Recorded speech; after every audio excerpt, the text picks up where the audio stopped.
नमस्कार मित्रों, सबसे पहले आप ये वीडियो देखिए। पॉलिटिक्स मत खेलना। देश के शिक्षा मंत्री को हटा के है वो मत समझना। तो इनको बाहर निकालो, पहले बाहर निकालो, इनको गुंडा करो। उसके देखो शर्ट फाड़ी है। क्या ये एसएचओ साहब, ये हाथ देखिए, हाथ देखिए, क्या ये गुंडा है?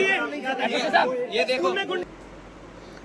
ये वीडियो राजस्थान के अलवर जिले के थाना गाजी क्षेत्र के एक सरकारी स्कूल का बताया जा रहा है, जहां छात्र लंबे समय से स्कूल की जर्जर हालत और अपनी मूलभूत सुविधाओं को लेकर सवाल उठा रहे थे।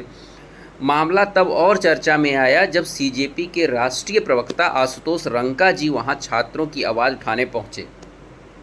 इस दौरान पुलिस और प्रशासन के साथ उनकी तीखी बहस भी देखने को मिली। लेकिन सवाल ये है, क्या छात्रों की ये आवाज़ सिर्फ एक विरोध है या वास्तव में सिस्टम पर असर डाल रही है? क्योंकि हाल के दिनों में राजस्थान समेत देश के अलग अलग हिस्सों में युवा और छात्र अपने अधिकारों, शिक्षा व्यवस्था और बुनियादी सुविधाओं को लेकर खुलकर सवाल उठा रहे हैं।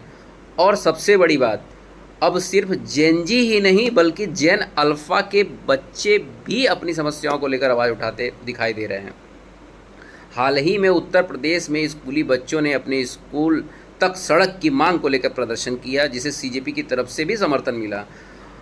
मित्रों, लोकतंत्र का मतलब सिर्फ चुनाव में वोट देना ही नहीं है। लोकतंत्र का मतलब ये भी है कि जब कहीं भ्रष्टाचार हो, जब छात्रों को उनका अधिकार न मिले, जब स्कूल की हालत ख़राब हो या प्रशासन अपनी जिम्मेदारी ठीक से न निभाए, तो जनता सवाल पूछे। लेकिन यहाँ एक बात और ज़रूरी है, विरोध शांतिपूर्ण होना चाहिए, सवाल तथ्य और सबूत के आधार पर पूछे जाने चाहिए और प्रशासन को भी जनता की जायज़ मांगों पर समयबद्ध कार्रवाई करनी चाहिए। क्योंकि अगर किसी आंदोलन के बाद वास्तव में छात्रों की समस्याओं का समाधान होता है तो इसका फ़ायदा सिर्फ उन छात्रों को नहीं बल्कि पूरे समाज को मिलता है। अब सवाल आपसे, क्या आपको क्या लगता है, सीजेपी जैसे युवा आंदोलन से देश में जागरूकता बढ़ रही है? क्या युवा अब सिस्टम से ही सवाल पूछना सीख रहे हैं या फिर हम ऐसे आंदोलनों को किसी और नज़रिए से देखना चाहिए? अपनी राय कमेंट में ज़रूर बताइए, क्योंकि ये सवाल पूछना लोकतंत्र की कमजोरी नहीं, लोकतंत्र की